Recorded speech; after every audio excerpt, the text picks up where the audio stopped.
Prendre le gros chèque puis revenir, franchement, si ça se fait, je vais juste applaudir des 2 mains la décision de Moussa Diaby de partir du côté de la Saudi Pro League. C'est quelque chose qui m'avait évidemment rendu sceptique à l'époque.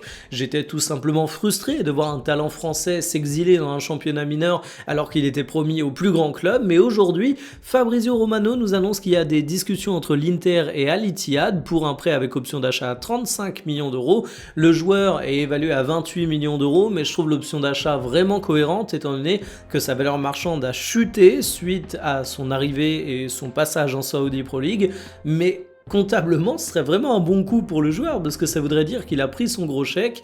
Je vais pas dire sécuriser son avenir parce qu'on galvaude un peu le terme. T'as pas besoin d'aller en Saudi Pro League pour sécuriser ton avenir quand t'es un joueur comme Moussa Diaby. Mais voilà, il sera fait plaisir en termes de thunes.